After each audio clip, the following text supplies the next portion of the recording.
following show is controversial and contains content you may find offensive. Listener discretion is advised. 98 FM's Dublin Talks. Dublin Talks with Adrian Kennedy. Yes, we're here again. Good morning. How are you this morning? It's Tuesday, the 5th day of Feb 2019. I'm Adrian Kennedy, and between now and midday today, this is 98 FM's Dublin Talks, the mid-morning talk and phone-in show for Dublin, by Dublin, and about Dublin. If it's going on in this city, we're going to be talking about it, and we want you to talk about it. You can contact us by sending us an email to dublintalks@98fm.com. dublintalks@98fm.com. You can send us a private message through our Facebook page, which is facebook.com/Adrian K and Jeremy D. So what have we got coming up on the programme today? In a moment, I'll be talking to an 18-year-old Dublin lad who is trying to do his bit to help solve the homeless crisis in this city. Liam Neeson has been branded a racist over comments he made about looking for a black bastard to kill. People are now threatening to boycott his movies. We're going to find out how you feel about the comments he made. We'll play the entire piece from the interview that he gave in a couple of minutes, courtesy of the UK Independent newspaper. At 10:45, something we've never discussed before, yet many of you have one. In fact, some of you have several. But how important are they to you? I'm talking about fathers in your name. Now, Osberla, I don't have any fathers in my name, but Oscuelga, I have two.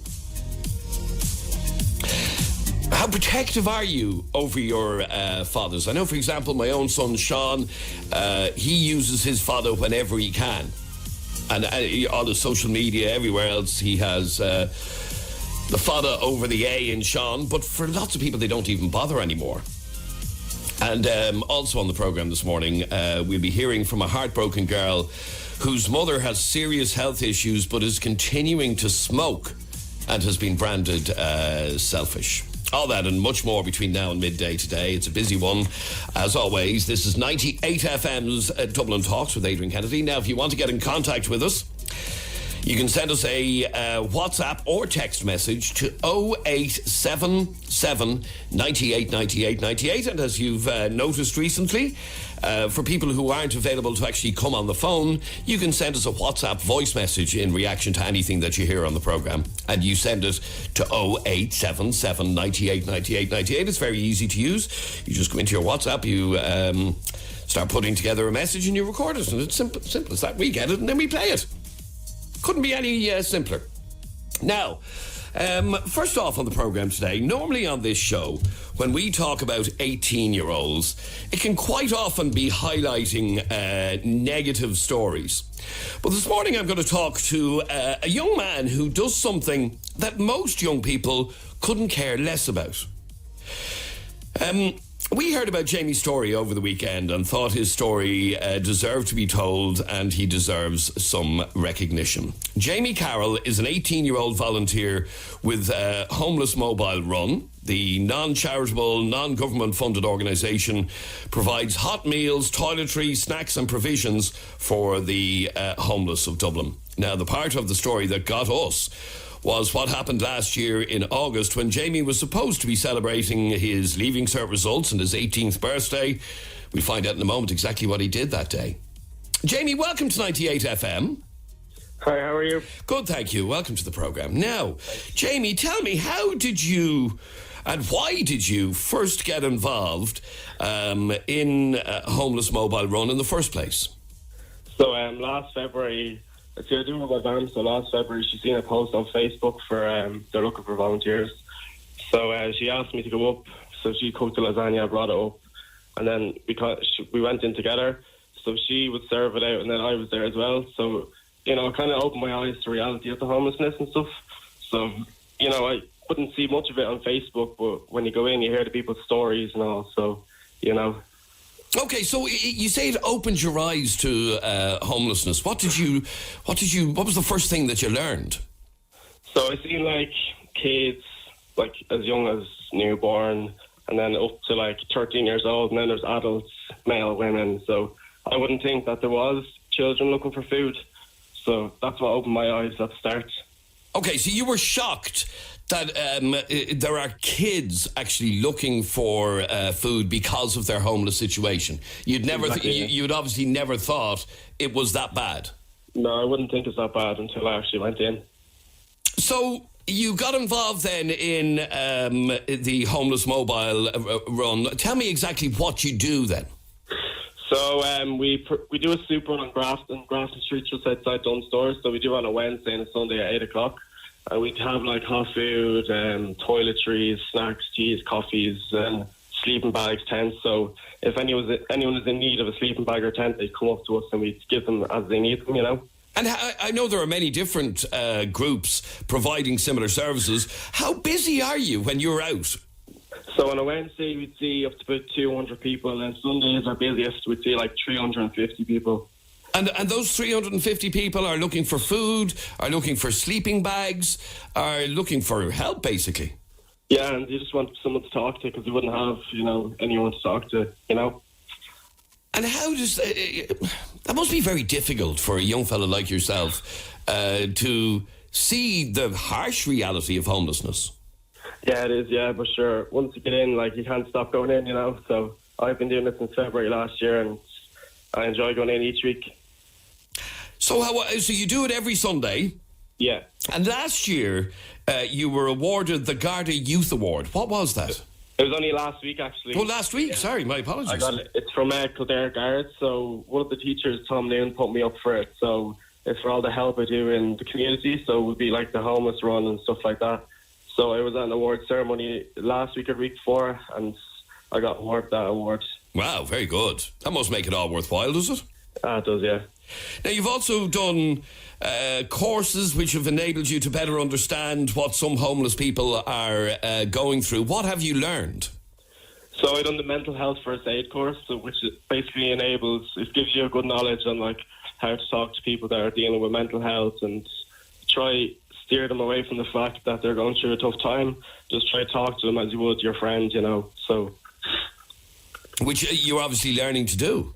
Yeah, no, we've done that course last November. It was a 2-day course in Dublin, and it gave me a good knowledge of how to talk to people and stuff, Now, one of the things that fascinated me about your story is a young fella of, at the time, 16 or 17, getting involved in helping the homeless. Are there many other people of your sort of age who are bothering to get involved and bothering to volunteer? Well, in our group, there's me, and then there's Abby, 17. She's 17. She's my girlfriend, so I met her through that. So she does it as well with her mum, and my mum does it as well. So, you make friends and relationships through it. So I thought that was good as well, that you make friends with the volunteers as well as the homeless people. Tell me about your Leaving Cert night last year. So on August 15th last year, I turned 18, and as well as my Leaving Cert results. All in the one day, yeah? All in the one day. And the same day I got back from my holidays as well, so I was wrecked. So we decided to sleep out on Grafton Street for the homeless. So we slept in the doorway just across from Burger King on Grafton Street with sleeping bags and stuff for the whole night. And then we raised awareness by, just showing that we care, because we're sleeping out in, the busiest nights, I'd say, in Dublin. So, okay, in terms of you and what you're doing now, because of the work that you've done with the homeless, what are your future career plans? What sort of direction do you want to go? So hopefully I'm going to go into the Guards. So, all this will go towards the Guards. So all the awards and the courses that I've done and the experience I have with the voluntary homeless mobile run would go towards applying for them, And what are your thoughts on the way in which the Gardaí deal with homeless people and deal with people who are sleeping rough on the streets? There's some that do, really take the piss, to be honest, that they, waking them up at 6 o'clock in the doorways and moving them on. So I wouldn't really agree with that, but, some guards do and some don't. Some actually help.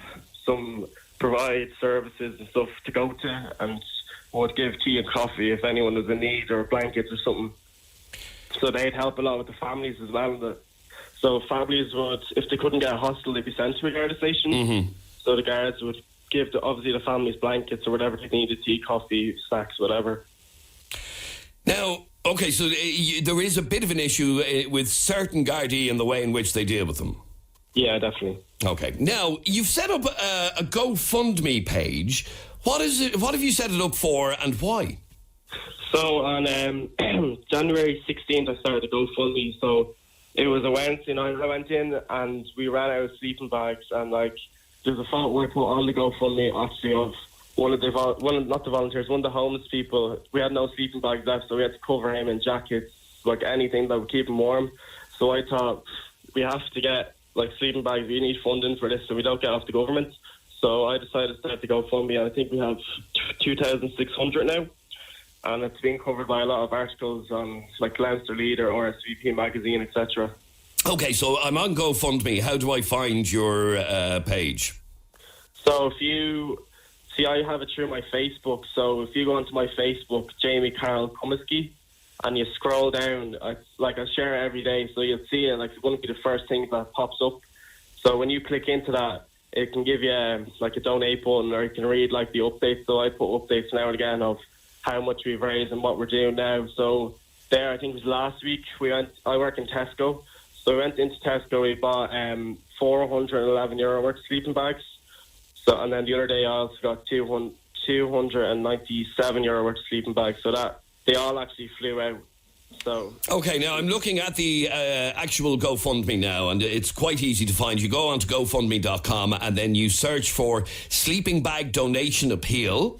And so far you've raised €2,559 out of a goal of 5,000. That's brilliant, Jamie. Well done. I know. Fair play. So if anybody wants to donate, all you do is go to GoFundMe.com and you search for Sleeping Bag Donation Appeal, and Jamie's donation appeal will appear there, and you can donate as little as a $5, whatever you can afford, on GoFundMe. And I hope just by even talking to us today, Jamie, you can get that up over the $3,000 mark. And it's not even money we're looking for. We need toiletries, good quality clothes that you no longer wear. Any sleeping bags. If you have sleeping bags, you can always message Homeless Mobile Run. So instead of giving cash donations, you prefer to give stuff you already have. So we accept them as much as we do money, All right, but look, Jamie, I wish you the very best of luck, and I hope some of our listeners will donate some money to your sleeping bag donation appeal. You'll find it at GoFundMe.com, and he's raised $2,500 of a $5,000 goal to provide sleeping bags for the homeless in Dublin. Jamie, you have my admiration. If you were my young fella, I'd be very proud of you. So, thanks very much. Congratulations, and keep up the good work. And thanks very much indeed for talking to us on 98 FM. Thanks for having me. Thanks. All right, bye-bye. If you want to donate, Sleeping Bag Donation Appeal is what you search for on GoFundMe.com, and just throw a $5 or $10 his way. Young fella, 18 years of age, actually bothering his arse to do something for the betterment of the city, where many of his age just couldn't be bothered. Anyway, thanks, Jamie. This is 98 FM. 98 FM. Dublin Talks. An interview by Liam Neeson has spread across social media like wildfire, and he has been branded an out-and-out racist. Others have said that all his movies should be boycotted over the comments he made regarding black people. In the interview with the English Independent newspaper, Liam Neeson has claimed that he reacted to the rape of someone to whom he was very close by hanging around outside a pub for a week, wanting to murder a black person, basically. I'm going to play the entire audio of exactly what he said, and the reaction on social media has been vicious, it has to be said. So let's have a listen to exactly what Liam Neeson said in this interview, promoting his new movie, by the way, but the interview was with the UK Independent newspaper. I'll tell you a story. This is true. I'm not going to use any names, but I was away and I came back and she told me she had been raped, but she handled the situation of the rape in the most extraordinary way. But my immediate reaction was, I asked, did she know who it was? No. What colour were they? She said it was a black person. I went up and down areas with a cosh hoping I'd be approached by somebody. I'm ashamed to say that. And I did it for maybe a week, hoping some black bastard would come out of a pub and have a go at me about something, so that I could kill him. And it took me a week, maybe a week and a half to kind of go for that. And she said to me, "Where are you going?" I said, "I'm just going out for a walk, I said, "What's wrong?" "No, nothing's wrong, fine." And it was horrible when I think back, but I did that. And I've never admitted that to it. I'm saying it to a journalist, God forbid. Holy shit. It's awful. But I did learn a lesson from it when I eventually thought, what the are you doing, And I come from a society, I grew up in Northern Ireland in the Troubles, and I knew a couple of guys that died on hunger strike, and I had acquaintances that were very caught up in the Troubles. And I understand that need for revenge, but it just leads to more revenge and more killing and more killing. And, Ireland, Northern Ireland is proof of that, All the stuff that's happening in the world at the minute, the violence is proof of that, So, but that's, primal need, I understand, You can relate to that. Okay, there you go. That is exactly what Liam Neeson said. And as I said, the reaction online has been quite vicious. Let me just read out a couple of random tweets that I just plucked off Twitter. Why is there a debate for condemning this behaviour? He literally admitted an intent to harm based on race and uncorroborated testimony. We don't even know if her statement is true or has any proof. File a police report. Don't look for violence, says one message on Twitter. And by the way, this is a hashtag that has is trending on Twitter, and it's Liam Neeson is cancelled is the hashtag. Anyway, so Liam Neeson wanted to kill a black person due to an alleged rape of a friend. The irony. The fact that he walked the streets and found not one aggressive black man to kill speaks volumes about his stereotypical racist view of black people. Shame on you. Samantha Mumba took to Twitter to say, shame on you, Liam Neeson. But on the other side, a message on Twitter says, so Liam Neeson told a reporter about his racially motivated feelings hunting for a black person to kill. Can't help but think if he said he went looking for a white person to kill, nothing would have been said. And then one last one. Thank you, Neeson, for telling a story about racism. Racism is human. You're doing more for our culture than 1,000 of these people are by condemning you for telling the truth. To the fools out there, we have to talk about it.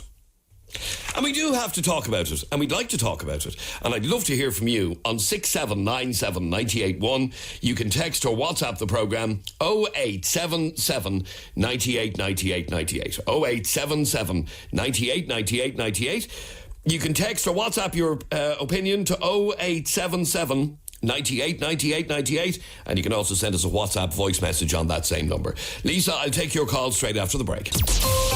98 FM's Dublin Talks with Des Kelly Interiors. New store now open at Belgard Road, Tala. 98 FM. And this is Adrian Kennedy with you until midday today. Liam Neeson, you've heard the audio of what he said. You've heard some of the comments that have been made against him using the hashtag Liam Neeson is cancelled. And that is trending on Twitter. But how do you feel about it? Call me right now on 6797 981. Lisa, you're on 98 FM. Hiya, Lisa. Hi, Adrian. How are you? Good, thanks, Lisa. Well, what do you think? Was he being racist? At the time, absolutely. It was racist. But he also admitted to being ashamed of it. He did say that, yes. Regretting it now. That after a week and a half, he copped onto himself. Ultimately, he wanted someone to blame, and he didn't know the someone, so he picked one aspect. But are we going to? Yeah, but that's what's annoyed people. Exactly. If it had have been a white man, would he have gone out and tried to kill a white man looking for? Perhaps not. But no one's debating that he shouldn't have said it. It wasn't the right thing to think. It wasn't the right attitude to have. But that's not who he is now. So do we forever judge people on their mistakes of the past? Or do we actually allow people to get informed, to educate themselves, to get better and realise, you know what, that was ridiculous. The world was different in the day that he's talking about. And I think you'd be hard pushed to find anyone back then who didn't have certain stereotypes towards, gay people, black people, anybody. But we have learned now. And he does say that he's ashamed. We can't always answer for everything that we did, because we've all done things wrong. Yeah, he does say in the piece that he's ashamed of what he said and what he did. So I don't think he should be judged now on what he did. The fact that he even admitted it, that he was willing to kind of put his neck on the block, maybe to teach someone else who maybe has that attitude now, it's not the right way to be. I actually think he should be applauded for admitting a fault and for admitting a mistake. His whole conversation was about kind of revenge and how, he talked about the troubles in the north and how revenge doesn't achieve anything really, and he learned that the hard way.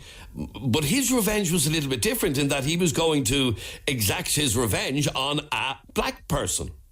Absolutely. And like I said, it was absolutely the wrong thing to think, the wrong way to be, the wrong attitude to have. But when it comes down to it, he spent a week and a half. He didn't act on what he intended to do. He ultimately didn't do it. For whatever reason, maybe he actually realised, his black people aren't just coming to attack me. For whatever, he realised, and he copped on to himself. And I think that's something that should be remembered as much as his original mistake. Okay, stay there for 1 second, Lisa. Okay, 6797 981 is our telephone number. He shouldn't be judged for a past mistake, is what Lisa is saying. Let's have a listen to this WhatsApp voice message from Eddie. Good morning, Adrian. When I first heard that Liam Neeson interview, I wouldn't say I was shocked, but I was quite surprised because he always comes across as quite savvy with the media, articulate, intelligent. And if this happened years ago, look, we all go through times that we lose the head and rage. But to go out with a week, maybe 7 to 10 days, with a cush, looking to kill someone, I don't know, it sounds a bit macabre. But the fact that it happened years ago, just some things you just keep to yourself.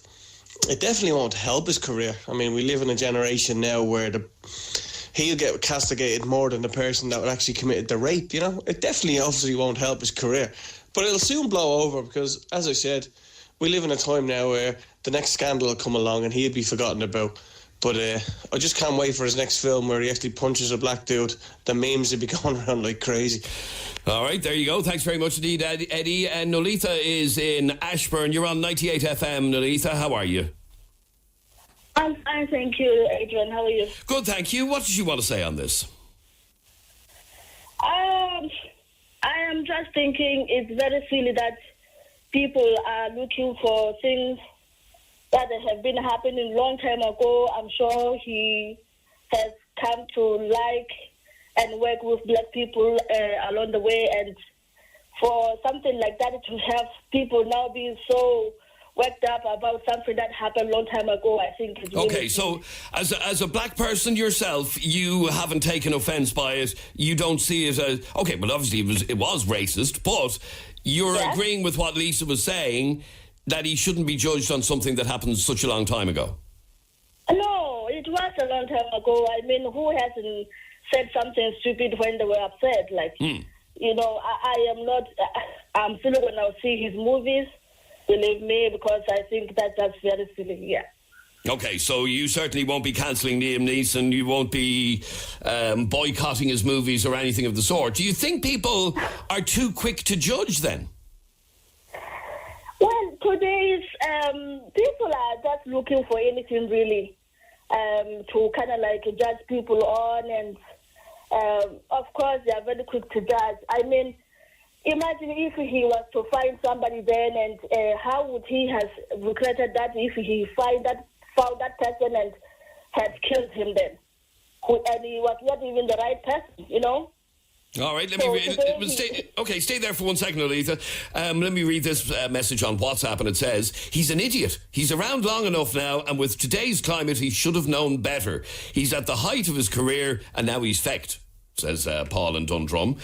Ed, you're on 98 FM. How are you, Ed? Adrian, how are you? Good, thanks, Ed. What is your reaction to this whole thing? I'll tell you a very quick story, Adrian. Last Friday evening, I was driving up by the Rafarnham Road at the Little there, just at the junction of the Carrignure Road. And I nearly ran over this black guy on a bicycle who came off the pavement actually talking on his phone. So he gets off the bike, he threw the bike at my car and starts roaring and screaming at me. And then, to my absolute and utter disgust, he spits at me. He ended up with a big dirty gob of spit down the arm of my jacket. He then called me a dirty white Irish racist prick. Now, imagine the outrage if I, as a white man, called a black man a black bastard and spit at him. You'd lose your taxi licence, probably. But the moral of the story is, racism runs in both directions, Adrian. Both directions. It's not only a white guy can be racist to a black man. Black people can equally as racist to other races as well. Yeah, I think we all agree on that. But it doesn't justify what Liam Neeson said and the way in which he was, as somebody said in a message just a second ago, and let me read this out actually from Liz. I think this reaction is just a waste of time. I'd like to hear from one man who wouldn't react the same way, even today, if it was his daughter, his sister, or a close female friend. I worry for the world if we're going to start slating people for how they think or react to particular situations, especially considering he was speaking anecdotally. Well, he wasn't speaking anecdotally. He was telling a true story, Liz, of something that actually happened in his life. But you also agree, Ed, that he shouldn't be judged on this for something that happened so long ago. Absolutely, yeah, because look, I mean, at the end of the day, we've all, like, I mean, I could have had an entirely different reaction to the situation of being spat at. I could have punched that guy's lights out. I didn't. Now, as it happened, I actually had a passenger who happened to have been a black man in my car, and even he was disgusted. He even turned around and he said, "The dirty, filthy dog. How dare we spit at you?" Well, that is a dirty, filthy dog, no matter what colour he is. Yeah, exactly. But Adrian, to spit at somebody, I would seriously take a punch in the face quicker than being spat at. No, you and me both, yeah, absolutely. I think it's the most vile thing you can do to another human. It's disgusting. Yeah, okay, but the point you're making is he accused you of racism. Had it been the other way, and for whatever reason you spat at a black guy, you'd probably lose your taxi plate. Every snowflake in the world would be calling me, and rightly calling me, and I stress rightly calling me a racist if the situations had been reversed. Rightly. Okay, stay there for a second, Ed. 6797 981 is our telephone number. You can text or WhatsApp the programme 0877 98 98 98. 0877 98 98 98. Carol is in County Meath. You're on 98 FM. Carol, how are you? I'm all good, yeah. Thanks, Adrian. You're also arguing that he shouldn't be judged for this. No, I honestly don't think so. Like, we all act out of anger. We'd all say things out of anger and we'll say things we don't mean. I think he acted out of anger. If he was really intended to go out and hurt someone, or, you know, okay, he said something wrong. He shouldn't have said it, okay, but he was angry and he was hurt by what had happened to a family member or friend or whatever it was. I think if he had went out and beat someone up, yeah, okay, maybe then judge him. But, like, he said something, like, we all say things out of anger. We all say things that we don't mean even times when we're angry. So I just don't think he should be judged for something like that. I think it's silly. It was probably silly to even say it in an interview, had the truth be known. But the fact is he did. But what annoyed people was that he admitted that he went up and down areas with a kosh, which is a nasty bloody weapon, hoping I'd be approached by somebody. I'm ashamed to say that. And I did it for maybe a week, hoping some black bastard would come out of a pub and have a go at me about something. I understand that. I can agree with that. Like, that'd be kind of like trying to bring it on. But at the same time, if he was that way inclined, I think he would have just, if anyone had have approached him, if any black person or any white person for that matter had have approached him in any way, shape or form, I think he would have lashed out. But I'd say he had I'd say he was able to control his temper to some degree as well. I don't think he was completely out there to destroy. He was acting out of temper. That was his way of going on. He didn't hurt anybody. Okay, he said some nasty things that wouldn't be really accepted, but at the same time, as I said, like, people will say things and do things that, you know, they don't mean to do or say when something like that happens. And I think for any of us that would be quick enough to judge, put yourself in his shoes. None of us know what way we're going to act unless we're in that situation.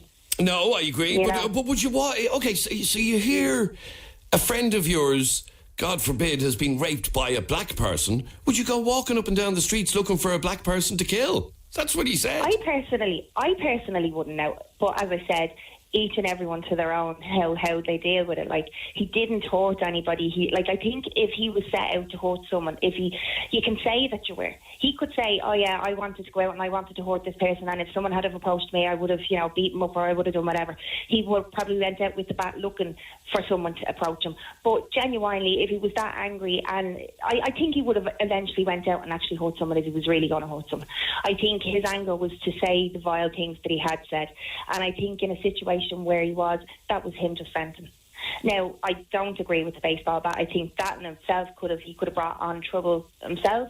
But, everyone acts differently. You can't I don't know. I just think that people going too harsh on something that happened years ago, and the way he acted, I think he should have been I don't know. I just think people are going a bit too hard on it, to be honest. Okay, so him saying, I'm ashamed to say that, in that actual interview, that should be enough. He already, before he even said it, he admitted that what he did was wrong. Yeah, well, he's going to have people judging him for what he said. People are going to have different outlooks on it. And I think, I wouldn't be a fan of what he said or did either. I do like Liam Neeson. I think he's a brilliant actor and all the rest, but I just think that, we're all quick to jump on our high horses unless we're in a situation. In that situation, none of us know how we're going to act. None of us actually know how you'd act unless you're in that situation yourself. Okay, a couple more calls on this. Bill is in the city centre. You're on 98 FM, Bill. How are you? How are you? Snowflakes again. Is that what this is? Snowflakes. I think it's snowflakes again. I'll tell you one thing. Anybody that's opposing what he said, puts him in the same position, and I guarantee you attitude changed. Completely different. Now, he said what he had to say, the Black Bass comment and all that kind of stuff, but in the same breath, if you want to call it, he apologised for it as well. Yes, he did. He said, I'm angry, he had to do. Now, I'll tell you now, just because how many people who were saying, oh, you should have done that in the same position would come around and said, dirty, I'm not going to be racist, you know yourself, would say the same thing. It's snowflakes. It's snowflakes. This was years ago. This was absolutely years ago. So I'll tell you one thing. If it was my wife or my daughter and a black man did the same thing, I'd probably do the same thing, to be honest with you.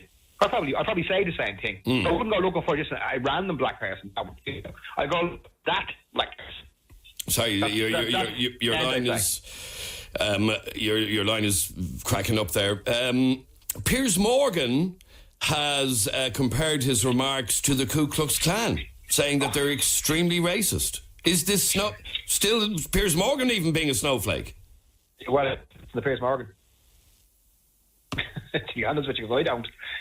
Point, people are going to criticise him no matter what he says or what he does. There's going to be someone going to be going, yeah, he's great, dead.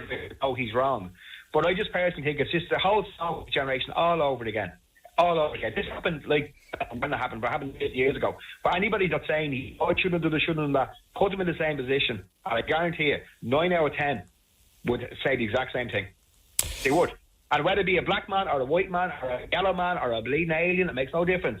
Everyone would have the same attitude and the same view towards it. Like I said to you, if it was my daughter or my wife or my sister or my mother or whatever, I'd be the exact same. I don't care what anyone says. You can call me racist, I don't care. I'd be exactly the same. Okay, the Immigrant Council of Ireland have, in the last half hour or the last hour, issued a statement on social media, and they say, staggering admission from Liam Neeson. While much is made of the revenge aspect, the appalling racism from a public figure must be called out, especially in an era of Black Lives Matter. What would he say if it was a white person? But you see, here's the thing. If it had, and this is where it becomes racist, if it had have been a white person, he wouldn't have said that he, I'm ashamed to say that, and I did it for maybe a week, hoping some black or some white bastard would come out of a pub. Yeah. But he wouldn't have said that. No, I get that, but he did. Nobody said that about it. Do you know what I mean? Again, snowflakes. That's just my opinion. I think it's absolute snowflakes, absolute rubbish. Absolute rubbish. The bloke was just speaking as I'm not a big lover of Liam Neeson. I don't think he's a great actor, to be honest with you, but I still, he said he apologised. He made a whole point. People All people are hearing here is the words black bastard. That's all they're hearing. They're not listening to the rest of it. They're just hearing the words black bastard and they're throwing the racist card out as usual. Like that taxi man. That fella spit in his face and called him this, that and the other. That's racism. But he couldn't do anything about it because he was done. Okay, sorry, Bill, your mobile is really, really bad. Thanks for your call. Let me just play this WhatsApp voice message. That was 6 weeks ago, just after Christmas, actually. My mother's house got broken into. Oh, sorry, that's not the right message, clearly. Michael, you're on 98 FM. How are you, Michael? Morning, Adrian. What did you want to say on this, Michael? I don't know. I don't think people can handle reality anymore. They can't make sense of things, common sense. I mean, it was obviously back in the 80s by the sounds of it. And it was a different world back then, you know. And I mean, to say like black bastard in 2019, yeah, understandable. But it was said back in 1980 kind of thing. And I just don't think people can just handle reality anymore. They can't handle like this manufactured outrage. They can't. How can we learn? How can we grow if people just have instant reactions to things? It's like people. I just sometimes sit back and I just look at people and they don't consciously think about things. They don't look in any kind of in-depth way at all to something. It frustrates me. Yeah, you see, the fact of the matter is, and this was touched on a second ago, it's that use of that expression that is annoying people, and they're calling it out as racist, even though it may have been in the 1980s that this happened. Well, you know, they're entitled to do that, but at the same time, they're not really learning. I mean, these are people can't... A lot of these people probably haven't had an original thought in their head for years. Most of their thoughts are probably implanted by the media. I mean, it's just... I mean, we learn, we grow, we learn, we grow. The next generation learns from us, from our mistakes. And if we can't have one of our elders, Liam Neeson, you know, one of our successful elders who's travelled the world, seen so much, done so much, if one of our elders can't speak openly and honestly and share about how he has changed and he has grown, look, how are we going to grow? How are we going to... It's just... People are just stupid. People just annoy me. It's interesting having this conversation today that even a black girl who was on a couple of minutes ago from Ashburn, she didn't have a problem with it because it was so long ago, and that was her argument. And that's where, in other words, if somebody were to say that today in 2019, you'd be condemning them, but because it's something that happened so long ago, you're prepared to leave it in the past. Well, I don't condone what he did in the past, but at the same time, I kind of, if he had that fresh attitude today, that'd be a different story. But he's shared with us. He's very bravely and courageously shared with us his learning process, and he is savvy. Like, he knows full well what this would have done, sharing it with it, but he probably felt the need to do it, like, or whatever. And he did say, as he was saying it, that he was ashamed to admit it. Exactly. I mean, we should appreciate his honesty in that he's willing to do that for us and put himself up on the chopping block. I don't think it'll affect his career too much. I think the snowflakes are losing power as the years go by. I think the snowflakes have about 2 years of juice left in them before people just start ignoring them. But I don't know. Look, people can learn from it, or they can just run on the manufactured outrage bandwagon or whatever. But I'll still watch his movies. All right, let me just read out... Hang on, I'm confused now. Which one, Jeremy? Sorry. Oh, I have to read out a WhatsApp message. Definition... Is it this one I have to read out? Definition of racism. 193. Oh, sorry. 0851... I can't find that, sorry. Oh, yeah, here we go. Snowflakes my arse. It's fact that he mentioned the word black. If it was a white man, he wouldn't be saying, I'm going to kill some white bastard. I did say that a second ago. He would be saying, I'm going to kill that bastard, says Des. And, yeah. And clearly there is white privilege at play here when Liam Neeson feels comfortable to discuss his thoughts publicly with no reprisal. That is very relevant in 2019. And it's like this. He's a grown man and he knows the world we live in. Was very naive, should have just let sleeping dogs lie. Another celebrity, says Darren, looking for newspaper columns. Liam needing attention. When is the new movie Washed Up Movie Star? Anybody under 16 wouldn't even know who he is, says Darren. All right. Thank you very much indeed for all of your calls. This is 98 FM's Dublin Talks. I'm Adrian Kennedy. If I say my name Oscuelga, it is Adrian O'Canada. And in that name Oscuelga, I have two fathers. But I don't use my name Oscuelga, yet an awful lot of people do. And here's a question for you. Do you have a father in your name? How many fathers do you have in your name? And are they important to you? Does it bother you when you don't see fathers being used in your name on official documents like bank letters and so on? Now, someone who appears to be very touchy about his fathers is an RTE member of staff, Kieran O'Cuffig. The Data Protection Commission has confirmed that it received a complaint from RTE producer O'Cuffig against the HSE after hospital staff told him that they couldn't include fathers on his name. O'Cuffig has said that the HSE, Bank of Ireland and New Ireland Assurance have all refused to correct his name in correspondence and official records. So how are you about using fathers? Do you have some in your name and do you use them? And do you get upset when they're not used? I'd love to hear from you on this on 6797 981. After the break, I'm going to be talking to one man who has 4 fathers in his name and always uses them.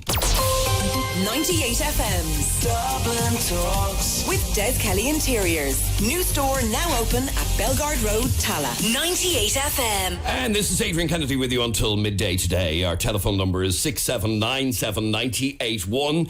And if you have fathers in your name, I want you to text me your name with the fathers. Now, I know for a lot of people it's actually quite difficult to do. There is a way of doing it. Certainly on an iPhone you can put a father or an accent on letters. But I want you to try and text or WhatsApp me your name with fathers on it. Because it's not that easy. Text them to 0877 98 98 98. So if you use an Irish version of your name that has loads of fathers in it, well, send it to me right now and try and include the fathers. Now, the reason we're talking about this is a complaint received by the Data Protection Commissioner complaining that the HSE, Bank of Ireland and New Ireland Assurance have all refused to spell Kieran O'Cuffig's name with the fathers. And we were on the search for the person who has the most fathers in their name, and I went on social media and then I saw an old friend, Mr. Rosa Tralee, presenter of RTE's Today Show, Dahi O'Shea, has 4 fathers in his name. Is that right, Dahi? Well, to be honest, I want to be referred to as David O'Shea now with all the English spelling, please, if that's okay, Adrian.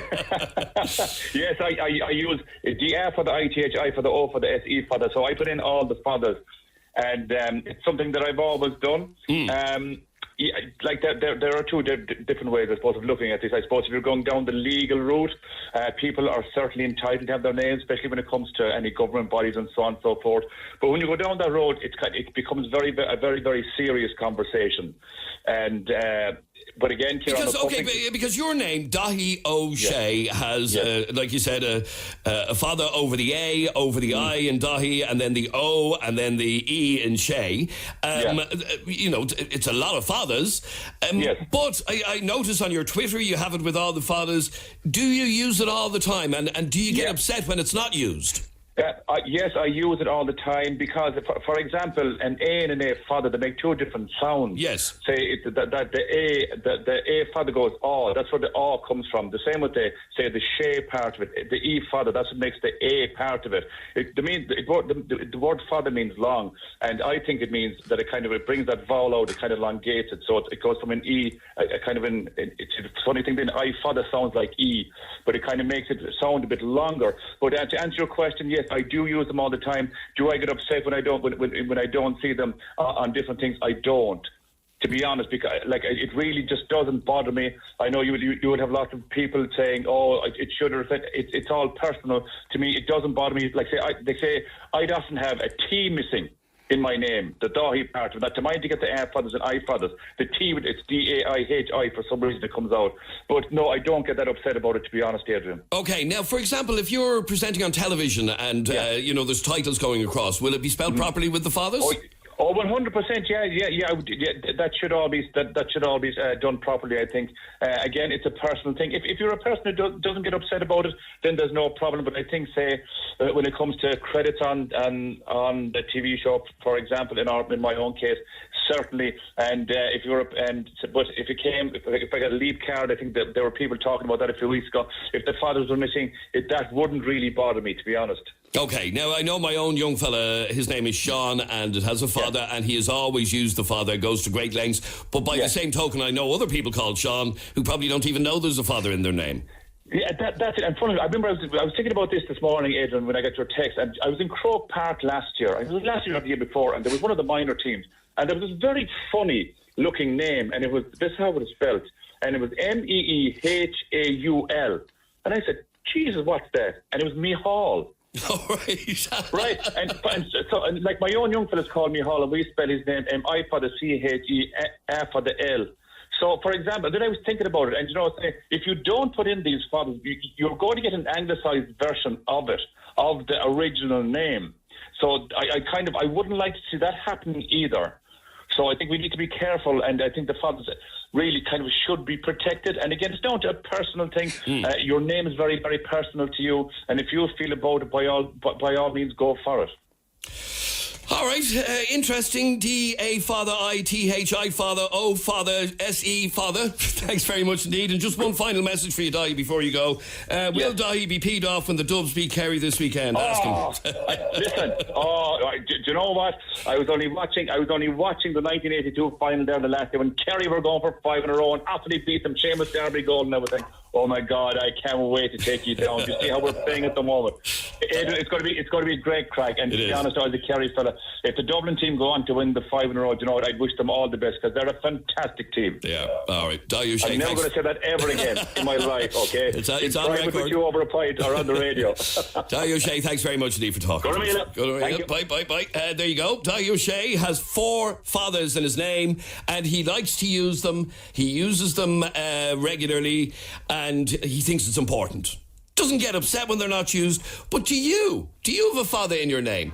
Now, my sister has a father in her name because she's the same name as you, Grania. G-R-A father I-N-N-E. Hello, Grania? Well, Grania's not there. Her father ran away on her. Are you there, Grania? No, she's not. Okay, we'll try and get her back in a second. 6797981 is our telephone number. You can text or WhatsApp 0877 98 98 98. 0877 98 98 98. Excuse me. I'd love to hear from you about how many fathers you have in your name. We have her online for now. Grania, are you there? Hello? No, I don't know what the problem is with her line there. You there, Grania? Hiya. No. There you are. What are you at? Hi. G-R-A father I-N-N-E. That's correct, yeah. Same name as my sister. Right. Actually, I wonder, does my sister always use the father? Well, do you always use the father? I would use it when I'm writing it down, but I gave up explaining to people what a father was over the years. Really? It doesn't really bother me if it's there or not, but I would always put it on when I'm writing my name. Yeah. Oh, in fact, I'm just looking at my sister's Facebook page, and she doesn't use the father. Right. No, I would use it definitely, yeah. But as I said, I gave up over the years. People will come, what's the father? So, yeah. Okay. I don't have any kind of bank cards or anything like that. And do you sign your name with the father on it? Definitely, yeah. Oh, you do? Yeah. Okay, so you do think it's important, but again, you don't get overly upset when people don't use it? No, not at all, no. So it's a father, it's Irish, so, it is what it is. It makes it Irish, so, yeah. You kind of have to explain to people. But we are Irish, so for example, do you have it on a bank card? Not the father, no. No. It's not actually printed on it, no. And you see, I wonder, do the banks actually, if you have a bank card, do they put a father on it? I actually don't know. I never asked, to be honest. Yeah. I'd love to know, does anybody have a bank card that has their name with a father on it? It'd be nice. Yeah, it would be nice. Yeah. I know, for example, my own young fellow, I was talking to him earlier on, and his name is Sean, and he does have a father on his passport and on his driver's license, and then it depends on the company. Bank bills usually have fathers, is what my young fellow says. Yeah. All right. That's what I asked, and they put it on the next one. Okay, somebody, one of our staff here can't spell Roisin. That's Ryoson, is what's written on my screen. But I'm assuming your name is Roisin. Yeah, that's right. They have written R-I-O-S-O-N. Ryoson. Oh, you get different. I think unless you're Irish, you will never get Irish names. Okay, so Roisin, if I'm not mistaken, is R-O father I-S I father N, is that right? I spell it with just the father on the last I, so R-O-I-S-I father N. Oh, right, okay. But even when I'm saying it, when I'm spelling my name to somebody, I wouldn't put the father in it because they'd start to be, we're like, what? Okay, so, but you do use it on the, I think it's meant to have one on the O as well, is it not? It does. I don't know, for some reason I just put it on the, I don't know if when mum and dad just put it that way, but I've always just put it, but it can be used on the O as well. Yeah, I thought that, yeah. Okay, but you use it definitely on the I, and how insistent are you? Like, do you have it on your passport? A passport, yes, and Jeremy called me there and asked me, was it on my bank card, and I actually have it here, and it's not on my driving licence, it's not on my bank statement, it's not, which is... Oh, really? Yeah. Oh, so it's not on any of them? No. And would it have been that you just didn't fill it out correctly in the first place? From what I'd always sign my name with the father, but it's sort of, if somebody's just typing it and they don't know how to put the father on it, or just ignore it. And it is a little bit difficult, I have to say. Oh yeah, it is. Because I always make the effort if I'm writing a WhatsApp message to my young fella. I always write SEA Father N because he likes to use it. But it is a little bit complicated. Text or WhatsApp me 0877 98 98 98. Does anybody have a bank card with a father on it? And I want you to text me your name with the fathers in it, and the point being that it's kind of difficult to do. You can do it, but it is difficult to do. Text or WhatsApp 0877 98 98 98. Do you have a father on your name and all your bank details and all on your bank cards, your passport? Call me right now, 6797 981. 98. Live and exclusive to Dublin's 98 FM, Monday through Friday between 10 and midday. This is Adrian Kennedy. You're with 98 FM's Dublin Talks. And Trish is here with Tuesday's top headlines. Thanks, Adrian. The second strike by 37,000 nurses and midwives is continuing today. Significant disruptions being caused to health services across the country as INMO members escalate their industrial action over pay and working conditions. Up to 50,000 outpatient appointments and planning procedures have been cancelled. Plans to increase parking charges in the city centre have been given the go-ahead by councillors. It will see parking fees in yellow and red zones increased by 10% from July, while high demand zones will be extended. The public will now get to have their say on the changes. Almost a quarter of Irish 8-year-olds are playing over 18 games which can feature violent and sexually inappropriate content. Research from Cyber Safe Ireland also shows 40% of 8 to 10-year-olds are speaking to strangers online. And a risk solution firm is creating 250 jobs in Dublin over the next 2 years. Sedgwick is looking for people to fill roles in sales and customer services. And now you're up to date on 98. 98 FM's Dublin Talks with Adrian Kennedy. Tuesday morning, good morning, how are you today? I'm Adrian and this is 98 FM's Dublin Talks. We're having just a brief conversation about people using fathers in their name and the fact that even though it's officially part of your name, It isn't included by the HSE, for example, Bank of Ireland, apparently, New Ireland Assurance. All refuse to use fathers in names. Now, if you go to France, where they've accents on the graves and C cedillas and all that lark, they're always included in their names because it's part of their language. Similarly, in Irish, if you've got a father on your name, it's part of your name. And we're trying to find out... well, actually, Kevin, you find it a little bit pretentious. Yeah, they are. It's like kind of... It's a bit of an overstep for something that's so unnecessary. And like I know, as you know, a couple of people who will be OTT about it and like very protective of them, but there's no need for it in the overall scheme of things.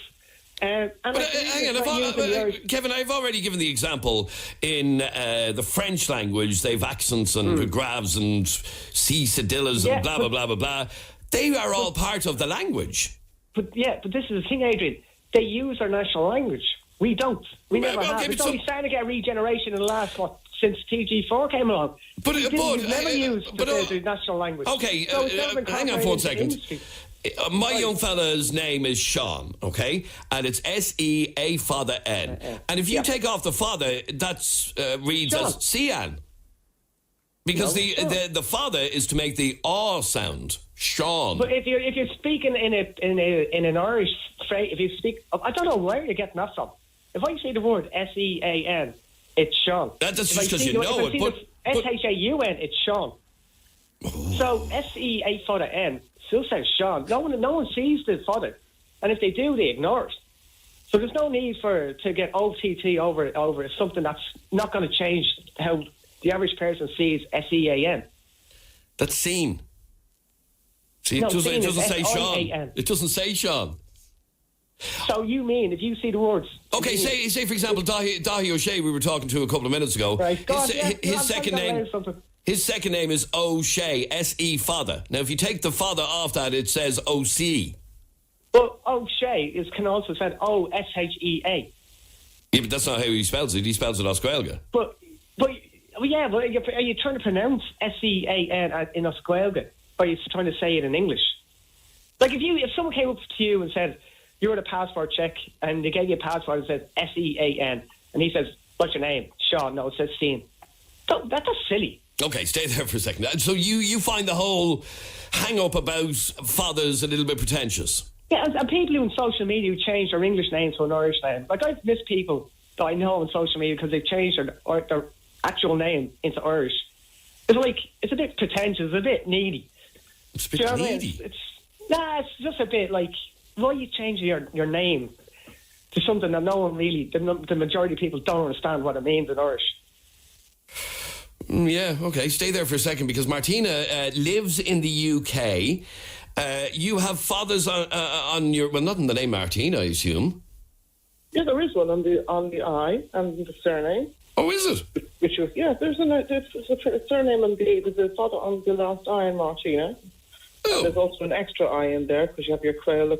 Oh, Martina. Yeah. M-A-I-R-T-I father N-A. Oh, yeah. Okay. And... you're living in the UK. Yeah. Do you insist on the father on your name? If I'm spelling my name in Irish, yes, I do, because that's how it's spelled. I understand that for some people it's a bit irrelevant. It's a bit like punctuation. A lot of people don't like punctuation even in English, but it does actually have its place and make a difference. But I wouldn't be getting anal that other people don't. But if I'm spelling my name in Irish, I'm spelling it the correct way. And do you tend to spell your name in Irish? Depends. I have Irish-speaking friends, so when I'm talking with them, it's Oscuelga. So, yes.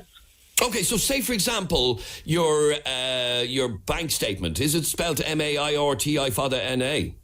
It would be if that's how I put it down, but not on... I don't actually use the first name, I use the first initial, so... Okay, stay there for a second. It is important. And finally...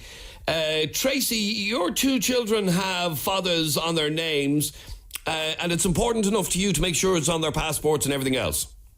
Yeah, well, it's the way that their names are spelled. My husband's name is Edward and my son's name is Edward, so we distinguish them by Sean, and that's how my grandfather spelled Sean, so we spell it with the father. Which is the way it should be spelled. Yeah, exactly. Unless you want to spell it Shaun or something like that, which I find Yeah, exactly. Because it's horrible. pronounced with the long A, so... Okay, but in terms of passports and everything else, you make sure that the father's included? Yep, definitely, yeah. Have you any fathers in your own name? No, I'm Tracy. I would have if I went in Gaelic, but no. Yeah, no, I kind of feel I'm missing out on something, to be quite honest. Adrian, change it to an Irish spelling. well, no, I might start using my name in Irish. It's Adrian O'Cinada, which has a load of fathers in it, so maybe I'll start doing that. All right, Tracy, thanks very much indeed. Thanks. And thank you for all of your calls. This is 98 FM's Dublin Talks with Adrian Kennedy.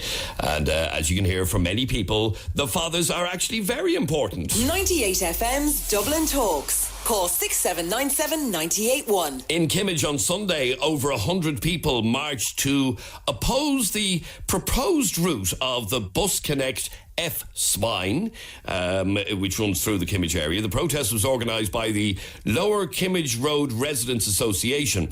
They're worried that such an historic, narrow street has been chosen to be a bus corridor. They're also worried about the environmental impacts of it. Now, Fergal Donnelly is a local Sinn Féin candidate and is standing with the community on this issue. Fergal, welcome to 98 FM. How's it going, Adrian? Thanks for having me. Fergal, we've touched on this Bus Connects thing on a couple of occasions and discovered that people are losing front gardens and everything else. What will the Bus Connects do to, and what are people objecting to in the Kimmage area? Yeah, so as you say, the local community came out on Sunday there, and basically they marched the entire route that the NTA have called the preferred route, and basically it was to really show the significant problems that the new route will cause. Say, for example, with this area specifically, say in Mount Argus, you've got a housing development there, you've got increased traffic congestion, and then you're trying to put down a high-volume bus corridor on top of that, on top of narrow streets, and something's got to give. The NTA has said that what they want to do is to move, say, on-street parking on the main road onto the adjacent streets. Now, I've been on these streets, Priory Road, Westfield. They're already bumper to bumper. The only way you could move parking there is to, block people's driveways. I think one of the biggest issues is their plan in regards to cyclists. Say, for example, in our community, there are an awful lot of cyclists. And one of the big things about Bus Connects was that they were saying it was to be modernising, to be environmentally friendly. And it seems like it's going to do quite the opposite. Cyclists are now expected to come off the Lower Kimmage Road, turn up Hazelbrook, go up through Mount Talent and rejoin the main road. I think they're meant to cross 3 to 4 main roads, which, as anyone who's cycled in Dublin knows, is typically not a good idea. And if you were to look at that in a vacuum, which it seems the NTA have, that might seem like such a bad idea. But Mount Talent residents are getting in touch with me literally every week to talk about the huge congestion problems they have with people cutting, cars cutting from the Lower Kimmage Road, cutting across very small residential roads out to Harold's Cross on the other side. What the NTA are now proposing to do is to send cyclists right up in the middle of that. It's a recipe for disaster, and we should really be encouraging cyclists and not disincentivising them. Okay, we're in the middle of phase 2 of the Bus Connects planning, where changes have been made since phase 1, and has the proposal for this particular area changed at all? Well, so the phase 1, 2 and 3 are really dealing with different areas entirely. So say this is dealing with Liffey Valley, Clondalkin, Green Hills, Tala, Terranure, Kimmage and Rathfarnham, I think are the main ones. And so what this phase will really be is setting out the preferred routes in these areas, and then getting in touch with local residents whose land might be subject to compulsory purchase order, or CPO. And are there many CPOs in the Kimmage area? Well, we don't know. The letters are going to start coming out in the next week or two. Now, these aren't the actual CPOs themselves, but it's the equivalent of a letter of intent. Right, okay. But at this moment, nobody specifically knows if they're part of a plan to possibly lose their front garden, for example. No, but in the next week or two, they will. They will, in the next week or two, the letters from the NTA will start arriving. And what will happen then? Will you step up your protest, or are there people who are happy enough with it? Because I know you had a fair turnout at a public meeting the other night. Absolutely, yeah. Pretty much across the community, people are coming out, they're united. Like, say, for example, when you go down the Kimmage Road, and if you look on either side, and as I say, it's a small residential road, but if you look on either side, you'll see signs saying community, not corridor, in people's windows. And it's in the vast majority of people's windows. The community is completely united. And, no one is against, a streamlined and a modernised public transport system. But, it can't be left to one or two communities to bear the brunt of it and all the negative consequences. So if it comes to the bit, and this consultation ends on March the 29th, so what we've been saying is that every and all residents should be getting in touch with the NTA by March the 29th. But if it comes to the bit that they're not listening, that they're not taking account, then maybe we do have to do something. Like, the plan at the moment is to carry out an environmental impact assessment. And we really think that if that's carried out, it'll show the effect, both short and long term, of the plan and the negative impacts that they're going to have. Do you see this plan as, it's been talked about, people get very confused about it, and it's all about bus routes coming in through different spines into the city and all of that. Do you think it's a disaster waiting to happen? Do you think it's going to fall apart? Or do you actually support the principle of Bus Connects? Well, I think if you look at, say, for example, the Dublin Chamber of Commerce actually just put a submission into the NTA, and they refer to it as, and I quote, short-term measure aimed at sweating the existing transport network for as long as possible. And I think they've summed it up pretty well. I think a good and well-subsidised public transport system is a good thing, and it can only be a good thing. But in its current form, it seems to have just isolated communities and then almost overrun communities. I think a real diversified public transport system, something like that, is something that everyone would support. All right, very interesting. You have a fundraiser for the Community Not Corridor campaign taking place on Thursday. What's that all about? We do. So it's a table quiz in McGowan's in Harrods Cross this Thursday, February the 7th at 8 p.m. And all the proceeds from that are going to actually carrying out an environmental impact assessment, because it very much seems like the NTA aren't going to do it. So we want to do it ourselves. So we actually have something to go to them and say, the experts in this field say this is a bad idea. So it's this Thursday at 8 p.m. and we're encouraging everybody to come along, because the turnout for Sunday and at various public meetings has been absolutely amazing. All right. Fergal Donnelly, thank you very much indeed for joining us on 98 FM. And if you're from the Kimmage Road area, you might be interested in supporting Community Not Corridor this coming Thursday. Now, on to something completely different next on the programme. And you may not know this, I didn't know it myself until earlier on. Yesterday was World Cancer Day. And it's very apt that we received this email yesterday evening about how smoking can not only ruin one person's health, but also a family. You have to have a listen to this. A lady called Kathy has gotten in touch with us, and her email is regarding her mother. Now, it's a topic that rarely gets discussed, but we want to open it today. It's all to do with people who have health problems related to smoking, yet refuse to give it up. This is Kathy's mother. She's in this situation and Kathy is at her wit's end. Here's what she writes. Can you bring this up on the show, considering today is World Cancer Day? Which was yesterday, but she wrote to us yesterday. My mother is in her 70s and is recovering from a serious smoking-related illness which has left her with emphysema. I've spent the last 5 years bringing her to and from hospital appointments, GP visits and specialists. After everything we've been through and all the advice she's been given, she is still smoking. I am so pissed off with her. I can't believe that she doesn't care enough about her family to stop her disgusting habit and give herself a chance at living longer. I know she's my mam, but I am honestly done with trying to help her. She's choosing her fags over her family and grandchildren. I told her I'm not bringing her anymore to any medical appointments until she quits smoking. They should be given to people who actually care about their health, appointments that is. Why are some smokers so selfish? Why won't she quit for us and for herself? Now, there's a lady who actually did change her name Although I should think if her mother happens to be listening, she might recognise herself from that. Anyhow, our question to you is Kathy being unfair towards her mother, or is she right to be frustrated at her mum refusing medical advice to give up smoking? And if you're a smoker who has health issues, how difficult is it to give up, even after being given medical advice to quit? I would love to hear from you on this on 6797 981. You can text or WhatsApp 0877 98 98 98. 0877 98 98 98. Amy, I'll take your call straight after the break. 98 FM's Dublin Talks with Des Kelly Interiors. New store now open at Belgard Road, Tala. 98 FM.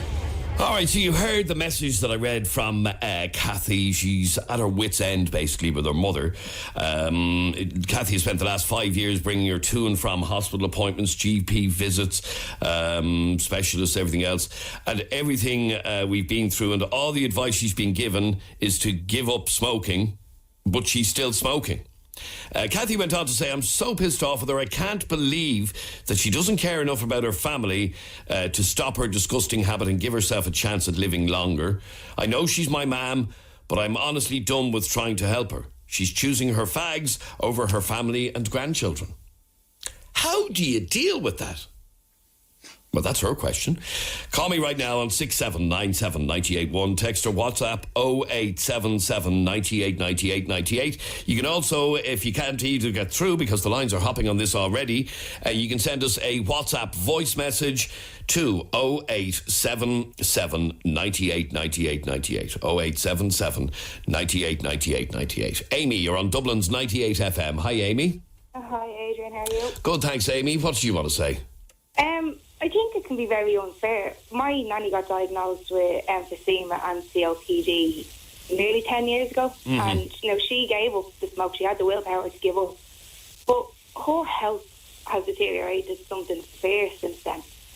Since she gave up the cigarettes, or because of the CPOD and... No, since she gave them up. It was actually... She was better health when she was smoking. I know, but CPOD is a progressive illness. It gets worse over time. It probably would have got worse even quicker if she had to continue to smoke. No, the doctor said to her, it's a health in a sense that obviously it progresses, but the doctor had also said that it got worse because she gave them up, because the effects of smoking were already there. Now, my nanny is only 72, so I don't consider her to even be old. And, we're all raised, and so is our own kids.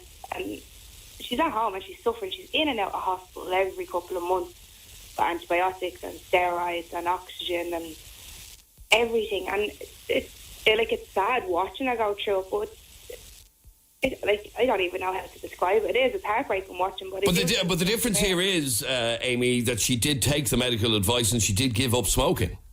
Yeah, and then after a while they said that maybe if she had it even cut, because she cut them out completely, which is the hardest thing, whereas if she had have brought them down slowly and surely and our body got used to it, but it's like on cold turkey, you just get rid of it completely in your system. It takes, minimum 10 years for the effects to even start reversing from smoking. Right, okay, but like I said, well, what do you say to Kathy, who's getting annoyed and frustrated with her mother because she just refuses to give them up? I can understand where the frustration comes from, but at the same time she has to realise it's an addiction. Some people have the willpower to completely stop, other people don't. Right, okay. Linda, tell me about your mother. Yeah, she was diagnosed with cancer there about 5 months ago. She got the cancer, she got the all clear. But as I said, she done 10 weeks without cigarettes. So I couldn't see why she could not do without them when she came home. But after the operation, she was getting very frustrated and loud and shouting at us and stuff like that. To me, that's all they have. It's not that they don't care about the family. That's all she has is that cigarettes. She doesn't drink, she doesn't go outside the door.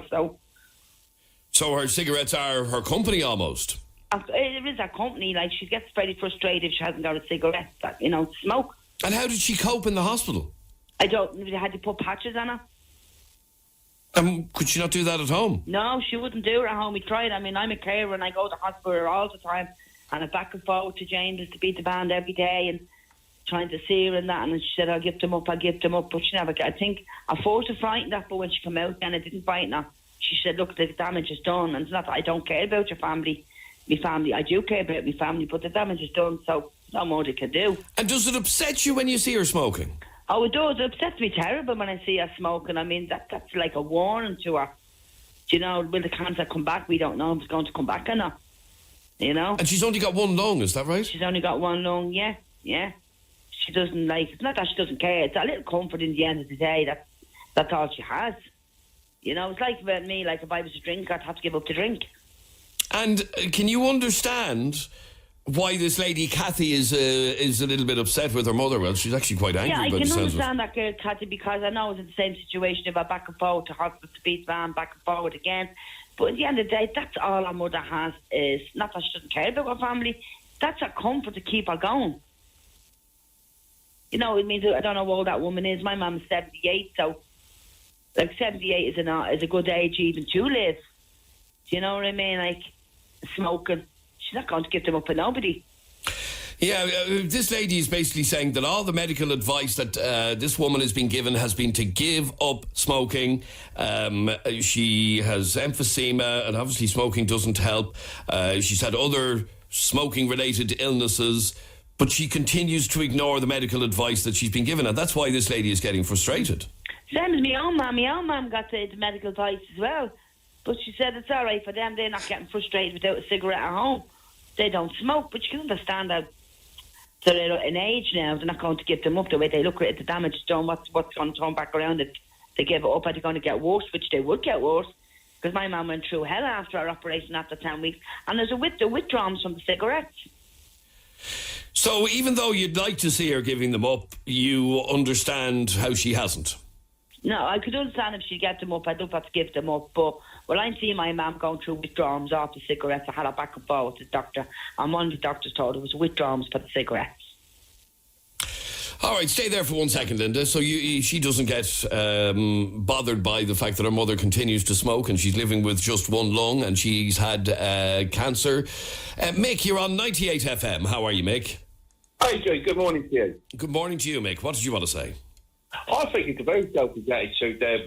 Put cigarettes above the family. That's, to me, it's not right, you know what I mean? I'm an asthma sufferer myself, and I grew up around smokers and all that, and I've actually become very anti-smoking, and I don't really want to be around smokers, if you know what I mean. Right, well, it's something you can avoid, I assume. Yeah.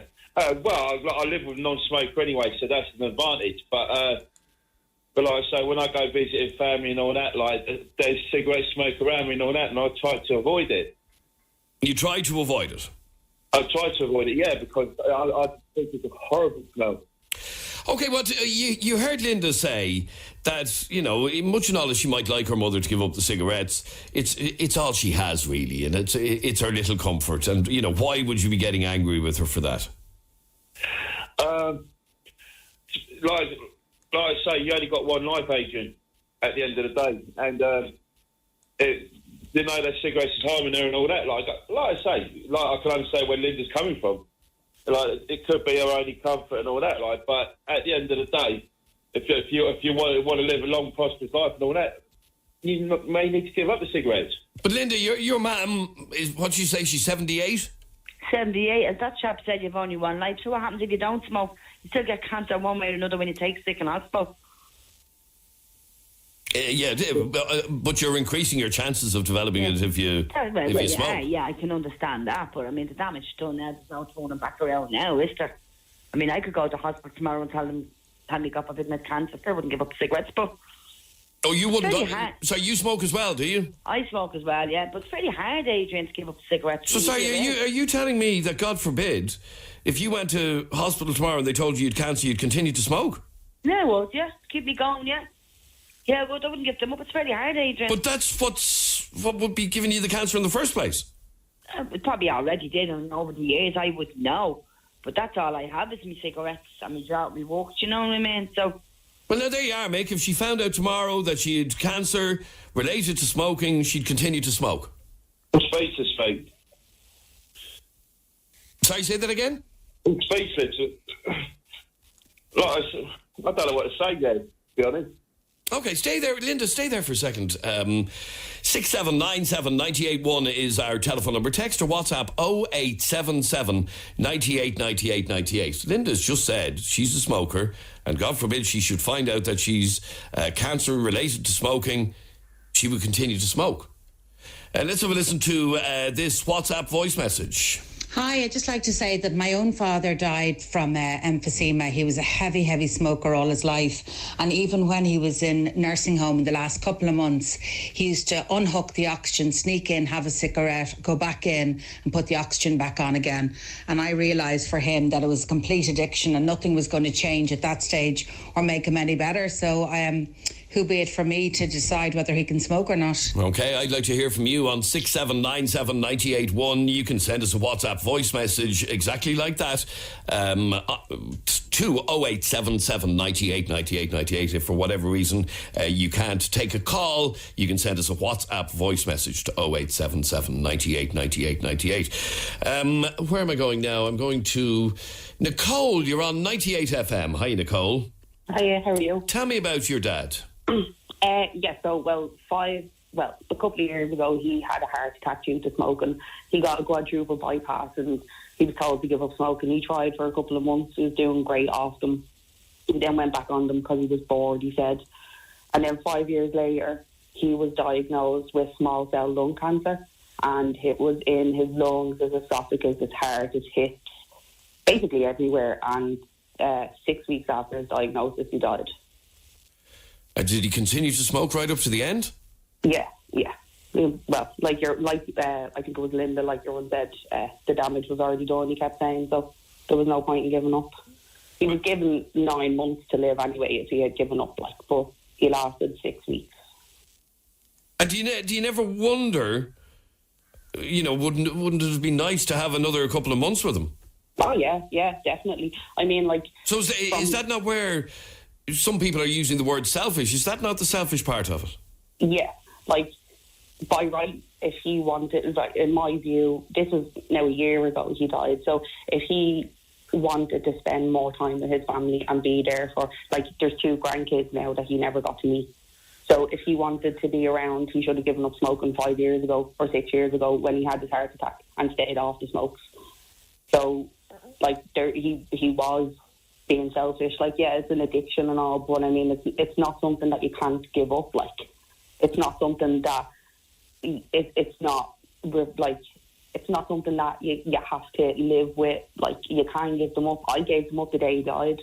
I smoked stupidly because God knows how long. The day he died, I stopped smoking. I haven't touched them since. Even the smell of them make me sick now because I see what he went through. So for anybody to say that they wouldn't give up smoking even if they were given a diagnosis of cancer, I think is really selfish. There's more to live for than just smokes. My dad had his whole family. He had a grandkid that he only got to be around for a couple of weeks, and now he has another grandkid that he never even got to meet. It sounds like you're a little bit, I won't say angry, but... Oh, no, I'm angry, yeah. No, you are angry? Yeah, I'm furious, yeah. And furious with him for not looking at the bigger picture, just looking at a cigarette box? Yeah. It's to me, the way I feel about it is he chose smokes over, meeting his grandkids. He chose smokes over maybe walking me down the aisle one day. He chose smokes over living for another 20 years and getting to experience life with his 2 daughters and his 2 grandkids and his wife. Now, obviously, we don't know, had he given up the cigarettes 5 years ago, whether it would have made any difference. But, on paper, it possibly would have. But you'll never know, unfortunately. Yeah, well, I mean, but, he should have at least given it the chance. He could have gotten cancer anyway. A different type of cancer. He could have gotten cancer because he smoked before. He could have, but he would have been giving himself and us a chance to experience more life with him than just what we got. And now I'll always just remember my dad in the 6 weeks that he was doing chemo, that he was a completely different person. He was the life of the party before, and while he was doing chemo for those 6 weeks, I could barely even get a word out of him, And because he wouldn't or couldn't give up the cigarettes. Yeah, not that he couldn't, he wouldn't. He was stubborn. People were telling him to give up smokes. He kept saying, I won't give them up if people keep telling me I'll do it on my own time and all that kind of stuff. He had doctors telling him to give up. He had us telling him to give up. I mean, I was saying to him, you give up, I'll give up, we'll both do it together, but nothing.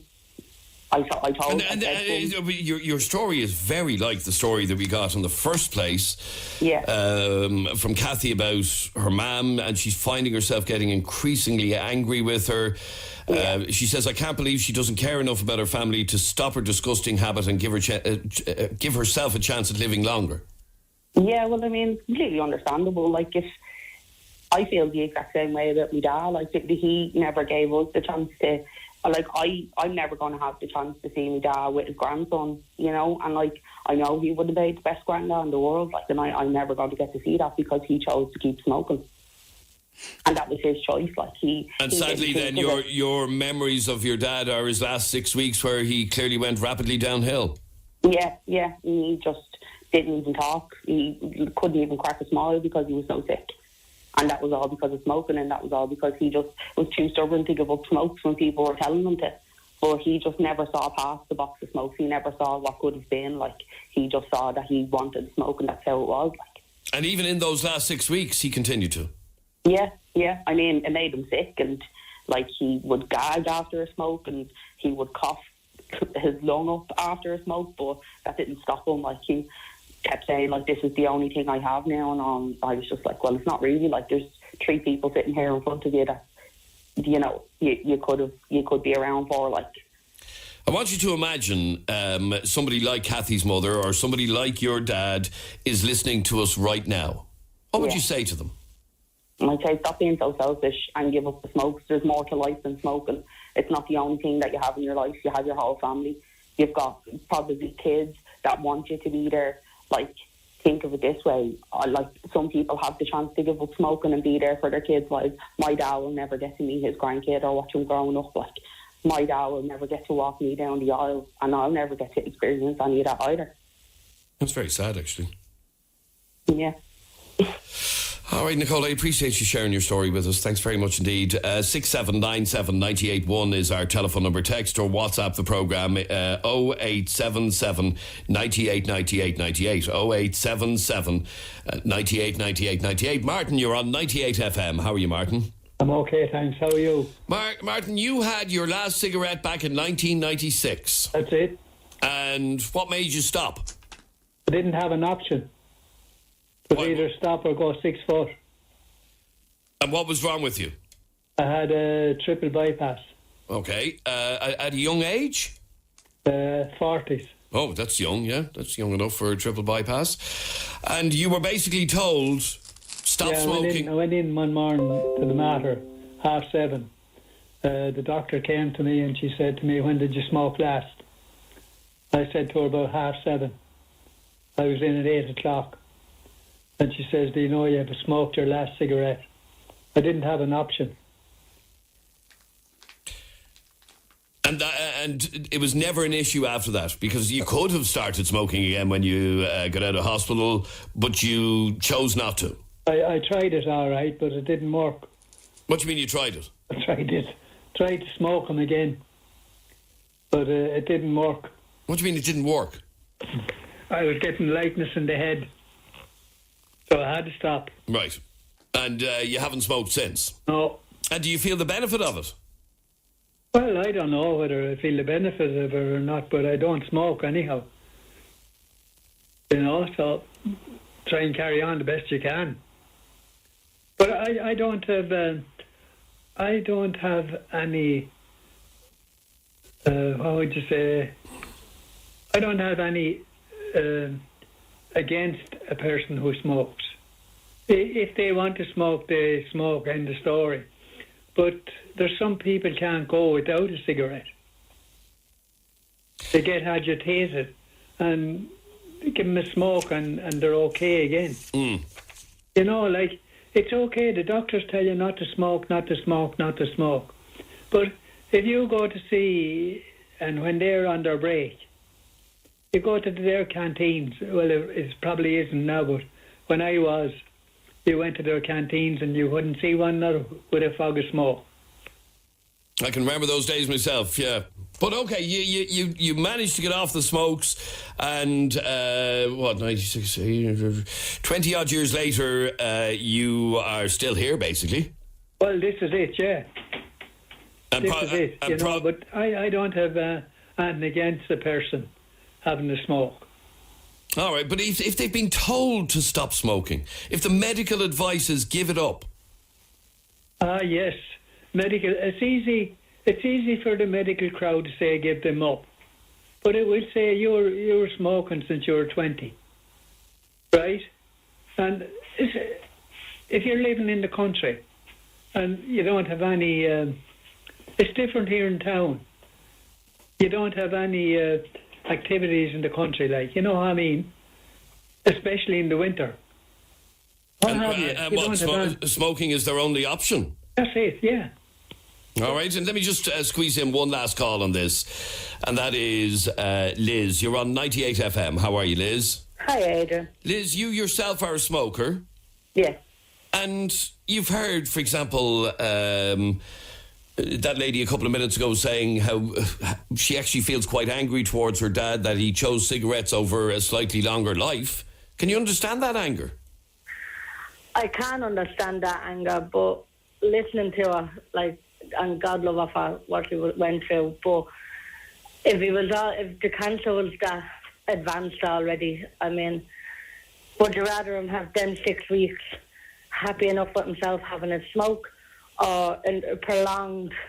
No, well, at that stage it was too... if he gave them up, if he had given them up... At that stage it was too late. 6 weeks on top of that. No, exactly. At that stage it was too late, and she said he lived for 6 weeks after he got the diagnosis, but he was told that he might have lived for 9 months. Yes, but she was talking about where he was originally told 5 years before that to give them up.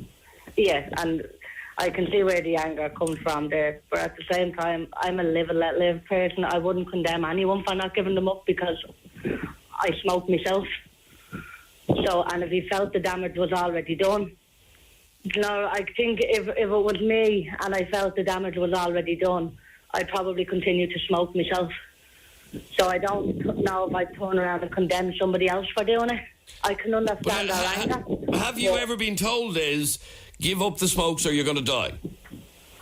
I haven't. No. Thankfully, I haven't been told that. But at the same time, if I was, I'm that type of... I know my own that I'm the type of person that if I was told that, I'd probably be thinking, well, the damage is done. I'm going to die anyway from that damage. So I'd probably continue to smoke myself. So I wouldn't condemn someone for doing it, because I think I'd probably have that same mentality of, oh, well, the damage is done and they're after telling me I'm going to die. If they turned around and told me that I could possibly save my life by giving them up, I'd probably give them up. Well, in fact, have a listen to this message that's just come in to me, and it said, my dad got emphysema in his 50s and was told to stop smoking or he'd be dead in 6 months.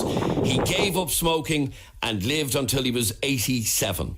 So he got to see his grandchildren grow up. He died 3 years ago today. We were grateful to have him for so long, and that's because he gave up smoking.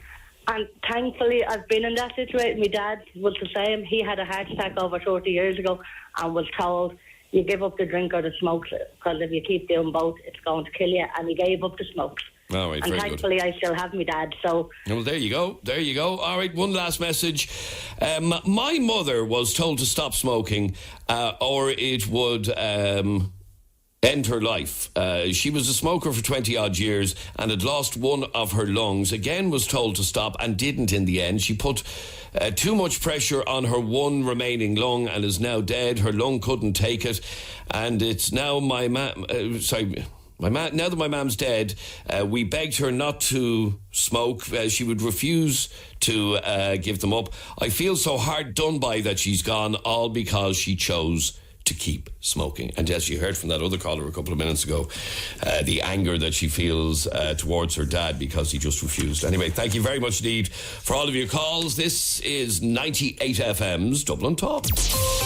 98 FM's Dublin Talks with Des Kelly Interiors. New store now open at Belgard Road, Tala. 98 FM. Good morning, I'm Adrian. This is 98 FM's Dublin Talks. Myself and Jeremy were in the office earlier on today, and we got into a conversation about gigs we've been to in the past. I don't even know how this came up, but it did. There's people on Reddit that are reminiscing. Oh, that's how it came up, yes, yeah. They're on website Reddit, and they're basically reminiscing about gigs that they went to years ago that at the time it was like a good gig to go to, but looking back in it now, it's like, gee, oh God, did I actually go to that gig?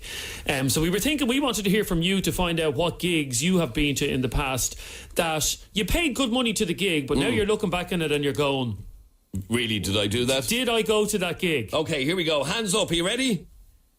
Here's the gig I went to.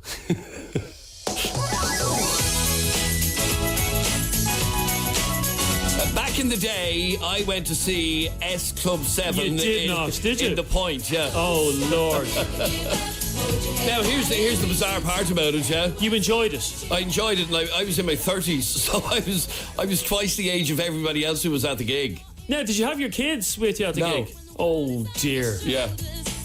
And what was the gig like? That was great. If people try to put you down, just walk on by, don't turn around. Anyway, the point being, I cringe about it now, I have to be honest. But then we got into conversation about the gig that you were most embarrassed about having been to. Yes. And it was this. I would run away, yeah, yeah. Yes. I would run away. I should have ran away. This was well, it wasn't. I'm not talking in the past tense. They're all still alive. This was the Corrs. Well, they were huge back in the day.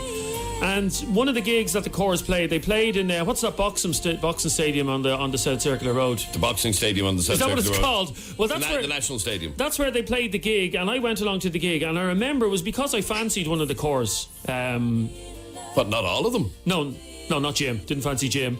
But I fancied the Corrs, and I remember I thought their music was pretty bad. But I decided I'd go along, and I went. This is actually really embarrassing. I went really early. I was one of these people that queued up at 3:00 because I wanted to be in the front row to see Andrea and Sharon, and I can't ever remember the other girl's name.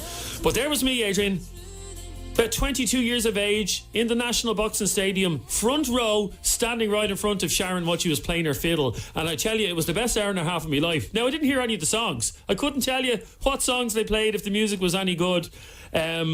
But yeah, that was, looking back in it now, that's embarrassing. Okay, it's not as embarrassing as S Club 7. It actually is. Now, in fairness, I only went to see S Club 7 because I got the tickets for nothing. But as I look back at it now and I think of... did you reach for the stars when they said reach for the stars? Did you? I actually did, yeah.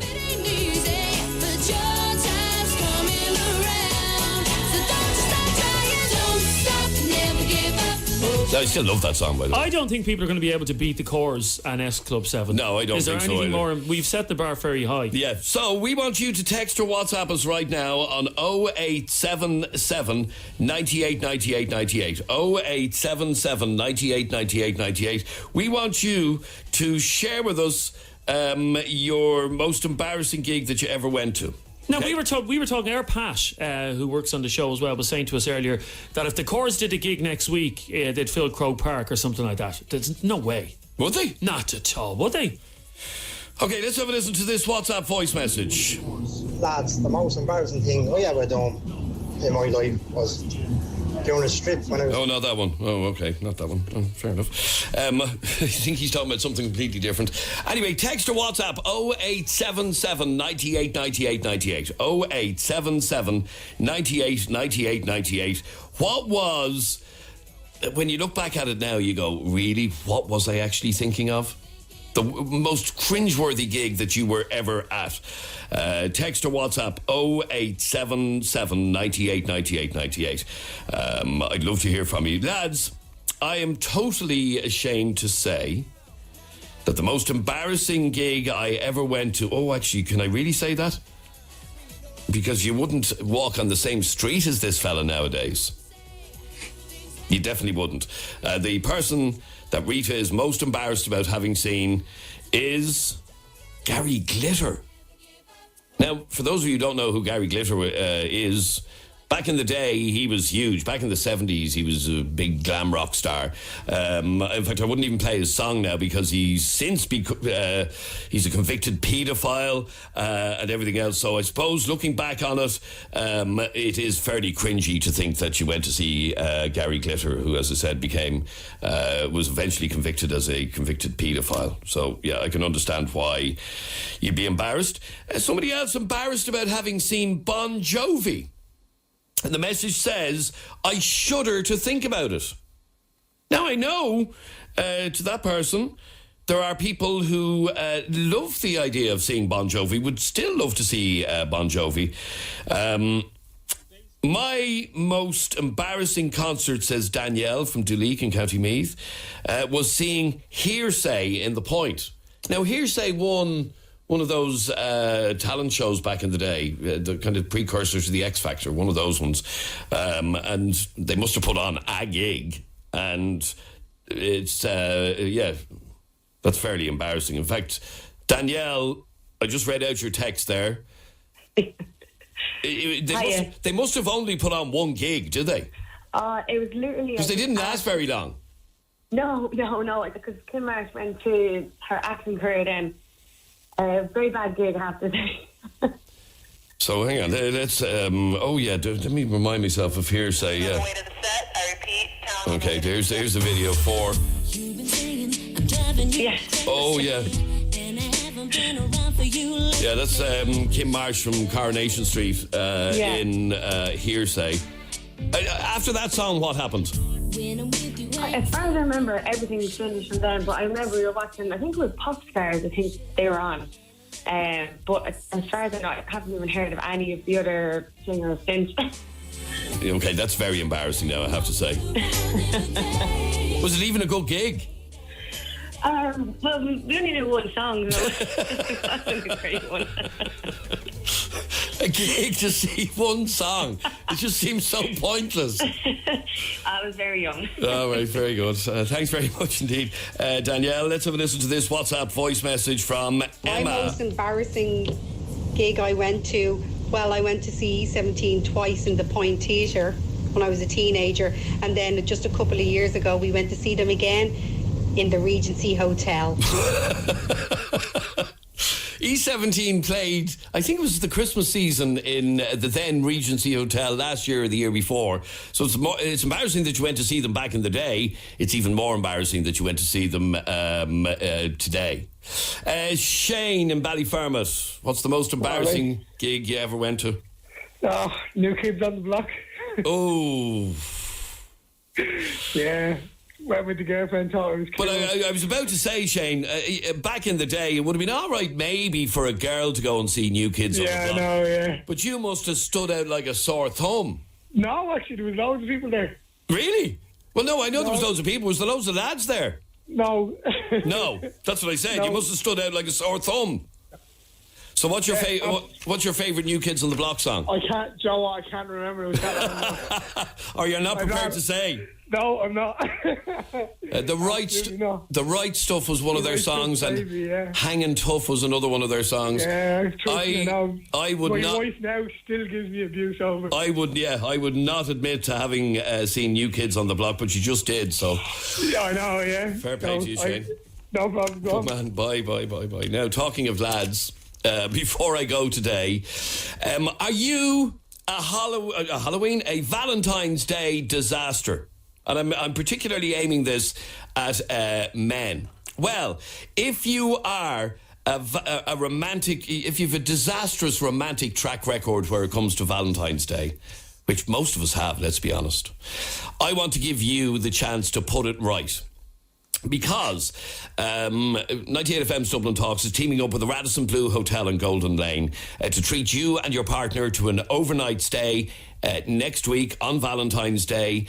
You'll have a lovely dinner in the V&V restaurant. You'll have breakfast the next morning, and it'll be lovely and romantic, basically. So, if you want to surprise her with this lovely romantic present, enter our competition. All you have to do is go to 98fm.com/love and fill out the application form. And then we'll be picking a couple of lads over the next couple of days. We really want to know how much of a disaster you are for Valentine's Day. So do it right now, and you never know, next week we could be surprising your other half with a really romantic treat for Valentine's Day. So log on to 98fm.com/love and fill out the form on that page when you land on it, okay? So if you have a disastrous romantic track record that needs fixing, we could do it for you next week, and she'll love you for it. She will love. You don't even have to tell her you won it on the radio. Okay? So, 98fm.com/love is where you go and find out all the details of how you could win yourself that lovely romantic night out for Valentine's Day with a lovely dinner created by executive chef Tommy Butler. He's created a lovely Valentine's Day menu, and you can experience the whole thing with herself. So, go to 98fm.com/love, fill out the application form, and we'll be getting in touch with people who've entered over the next couple of days. We're back again tomorrow morning, 10 a.m. Have a great Tuesday. Barry Dunn is in Dundrum Town Centre, and he's live in the next hour with some great music like these.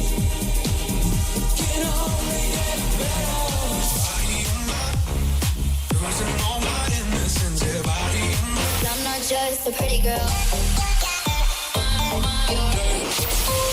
98 FM's Dublin Talks with Des Kelly Interiors. New store now open at Belgard Road, Tala. 98 FM.